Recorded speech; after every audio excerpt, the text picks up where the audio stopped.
నమస్తే. ఇన్నాళ్ళు నన్ను సపోర్ట్ చేస్తూ, ఎంకరేజ్ చేస్తూ మీ ప్రేమని నాకు అందిస్తున్న ప్రతి ఒక్కరికి కృతజ్ఞతలు. అలాగే ఈ వీడియో కూడా ఖచ్చితంగా మీకు ఉపయోగపడుతుంది. లైక్, షేర్ అండ్ సబ్స్క్రైబ్ చేసి మీ సపోర్ట్‌ని నాకు అందించండి. అలాగే ఈ వీడియో పట్ల మీకున్న అభిప్రాయాన్ని కామెంట్ సెక్షన్‌లో కామెంట్ చేసి తెలియజేయండి. ఇప్పుడు వీడియోని చూద్దాం. నక్షత్రాల గురించి చెప్తూ ఉన్నారు. విశాఖ నక్షత్ర జాతకులు ఎలా ఉంటారు అనేది ఒక్కసారి మీ ద్వారా. విశాఖ నక్షత్రం గురించి చెప్పాలి. విశాఖ నక్షత్రం అంటే స్టార్ ఆఫ్ పర్పస్. గురు నక్షత్రం కానీ ఒక పర్పస్ ఉంది, అంటే స్పిరిచువలైజేషన్ ప్లస్ మెటీరియలిజం రెండు బ్యాలెన్స్ చేస్తారు. ఇటు ఇది మొత్తం కాదు, ఇది ఇటు మొత్తం కాదు, రెండింటికి బ్యాలెన్స్ విశాఖ నక్షత్రం. పైన స్పిరిచువల్గా ఉంటారు కానీ లోపల మెటీరియలైజేషన్ ఉంటుంది. అలా అని చెప్పి మొత్తం మెటీరియలైజేషన్ చేయరు, అవసరం ఉన్న చోట దాన ధర్మాలు చేస్తారు. కంట్రోల్ ఆఫ్ సెన్సెస్ బాగా పనిచేస్తాయి వీళ్ళకి.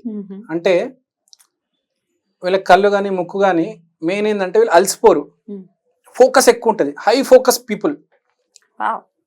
సో ఫోకస్ ఎక్కువ ఉండడం వలన మనిషి ఏం చేస్తాడంటే సాయంత్రం 4-5 అయిన వెంటనే కొంచెం పంచేంద్రియాలు డౌన్ అయిపోతాయి. ఈ విశాఖ నక్షత్రం వాళ్ళకి, వేరే నక్షత్రాలు వీళ్ళకి డౌన్ వీళ్ళకి ఆటోమేటిక్ బై బర్త్ సెన్సెస్ కొంచెం బాగా పనిచేస్తాయి. చూపు కానీ మెయిన్ ఏంటంటే ఇంట్యూషన్ మెయిన్ ఇంట్యూషన్ ఉంటుంది. ఎవరు మోసం చేస్తారు, ఎవరు అబద్ధాలు చెప్తున్నారు, ఇది మాత్రం విశాఖ నక్షత్రం మించి అబద్ధాలు మాట్లాడితే చెప్పేస్తారండి వాళ్ళు. 1 minute 1 second వీడు ఎందుకు వచ్చాడు అని పర్పస్ చూసి చెప్పేస్తారు. వీడు డబ్బుల కోసం వచ్చాడు, వీడు మోసం చేయడానికి వచ్చాడు, వీడు నా దగ్గర బట్టలు అమ్మడానికి వచ్చాడు, వీడు నా దగ్గర రేట్ తగ్గిద్దామని వచ్చాడు. వాళ్ళకి ముందే తెలిసిపోతుంది. ఇప్పుడు ఎలా అంటే సద్గురు కానీ రమణ మహర్షి కానీ ఒక మనిషి వస్తే ముందే ఐడియా వచ్చేస్తుంది. అది వాళ్ళంటే సాధకులు. రమణుల గురించి మాట్లాడుకుంటే అతీతులు కదా, they are far excellence. So వీళ్ళకి కూడా కొంచెం ఉంటది. ఇప్పుడు కొందరు ఏంటంటే విత్ ద ఫ్లో వెళ్ళిపోతారు, అండ్ మోసం చేసేదాకా తెలీదు. వీళ్ళు అట్లా కాదు, మనిషిని బాగా చదవగలుగుతారు విశాఖ నక్షత్రం. అది అద్భుతమైన క్వాలిటీ ఉందండి విశాఖ నక్షత్రం చెప్పాలంటే. ప్లస్ వీళ్ళు హైలీ డిప్లొమాటిక్, అంటే నిజము చెప్పరు, అటు అబద్ధాలు చెప్పరు, మధ్యలో ఒక దారి ఎంచుకొని అలా చెప్పుకుంటూ వెళ్ళిపోతారు. మీ వయసు ఎంత అంటే మరీ అంత కాదు మరీ ఇంత కాదని చెప్తారు, వయసు మాత్రం చెప్పరు. మీ శాలరీ అంటే మరి మా శాలరీ కాదులేండి, మీ అంత కాదులే అండి, మీరేదో లక్షల్లో అనుకుంటారు, అంత లేదండి, ఆ వేలల్లోనే ఉందిలే అని అంటారు. అది 99,000 ఉంటుంది చెప్పరు. చెప్పరు. సో డిప్లొమాటిక్ గా ఉంటారు, హైలీ డిప్లొమాటిక్. కొంతమందితో ఫ్రెండ్షిప్ చేయగలుగుతారు, వీళ్ళందరితో ఫ్రెండ్షిప్ చేయలేరు. టార్గెట్ ఉంటుంది మనిషికి, ఒక టార్గెట్ తో వస్తాడు. ఇప్పుడు ప్రతి మనిషి ఆఫీస్కి ఎందుకు వస్తాడంటే రీజన్స్ అంటే, ఒక మనిషి నిద్రపోవడానికి వస్తాడు, నిద్రపోతాడు కూడా, నిద్రపోతాడు కూడా. ఒక మనిషి పని చేద్దామని వస్తాడు, ఒక మనిషి పాలిటిక్స్ చేద్దామని వస్తాడు, వీడు ఎదుగుదామని వస్తాడు, అన్ని చేసి ఎదుగుదామని వస్తాడు, ఒక టార్గెట్ తో వస్తాడు. ఒక ఈ పదవి ఎక్కాలి నేను అన్నట్టు ఎదుగుతాడు కూడా గ్యారంటీ. ఎందుకంటే వీడికి అన్ని కళలు ఉన్నాయి, హైలీ డిప్లొమాటిక్ కదా, సీనియర్తో ఎలా మాట్లాడాలి బాగా తెలుసు. ప్లస్ గురు నక్షత్రం కాబట్టి అదృష్టం ఉంది కాబట్టి మనిషికి. మెటీరియలిస్టిక్ ఉన్న వాళ్ళకి అదృష్టం తక్కువ, కానీ విశాఖ నక్షత్రంలో గురు కటాక్షం ఉంది కాబట్టి వీళ్ళు ఎంత మెటీరియలిజం చేసినా అదృష్టం ఉంది కాబట్టి మనిషి రైజ్ అవుతాడు. ఎందుకంటే మనిషి ఎంత ఎదిగినా కూడా డబ్బుతో ఎంతో కొంత సాయం చేస్తాడు. మనిషి ఎదిగే కొద్దీ మర్చిపోతాడు వేరే వాళ్ళని కదా. ఇప్పుడు ఒక మనిషి వాళ్ళు 1,00,000 రూపాయలు సంపాదిస్తుంటారు, నెలకు 1,00,00,000 రూపాయలు సంపాదిస్తే మనిషి అట్లా ఉండడు. ఫ్రెండ్ సర్కిల్ మారిపోతుంది, కారు మారిపోతుంది, ఇల్లు మారిపోతుంది, వీడు మారిపోతాడు, తర్వాత అన్ని మారిపోతాయి, వీడు మారిపోతాడు. వీళ్ళు అట్లా కాదు, ఎంత ఎదిగినా కూడా ఒకేలా ఉంటారు. కూడా అందరు ఫోన్ చేసి ఎలా ఉన్నారా, దూరం అయిపోయినా, ఇప్పుడు ఆఫీస్ మారిపోయినా కూడా ఎలా ఉన్నావా అమ్మా, బాగున్నావా అని అడుగుతారు. ఫ్యామిలీ ఫంక్షన్స్కి వస్తారు, మర్చిపోరు. కొంతమంది ఉంటారు అట్లా, అలాంటి వాళ్ళు విశాఖ నక్షత్రం బాగా. ఇప్పుడు ఎలా అంటే విశాఖ నక్షత్రం అంటే వి సింబల్ కదా, అంటే బ్రాంచెస్, చెట్టుకి ఎన్ని బ్రాంచెస్ ఉన్నాయి అన్ని వచ్చి కలిసేది స్టెమ్ దగ్గరే కదా. సో వీళ్ళు ఎన్ని బ్రాంచెస్ ఉన్నా, ఎంత మంది ఉన్నాయో గ్రౌండెడ్ ఉంటారు. కరెక్ట్, గ్రౌండెడ్ తెలుసు వీళ్ళకి.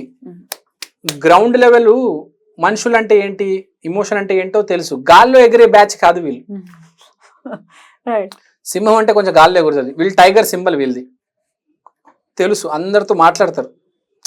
సింహం కొంచెం కాన్ఫిడెన్స్ ఉంటుంది సింహానికి, తెలుసు కదా. టైగర్ అట్లా కాదు, టైగర్ గ్రౌండెడ్ యానిమల్, అందరికీ టాలెంటెడ్ కూడా మళ్ళీ టైగరే.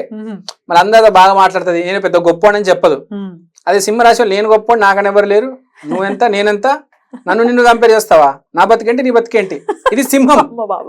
టైగర్ అట్లా కాదు, బాగున్నావా, ఏం చేశారు, మజ్జి పులుసు చేశారా, అంటే ఎంత విపరీతమైన ధైర్యము విపరీతమైన బలం ఉన్నా చిన్న చిన్న టాపిక్స్ చాలా ఇమోషనల్ గా ఉంటుంది, ఈజీ హ్యాపీ కూల్ గా వెళ్తున్నా, వర్షం పడుతుంది జాగ్రత్త, ఇది టైగర్. సింహం అట్లా కాదు, మాకు హెలికాప్టర్ ఉంది,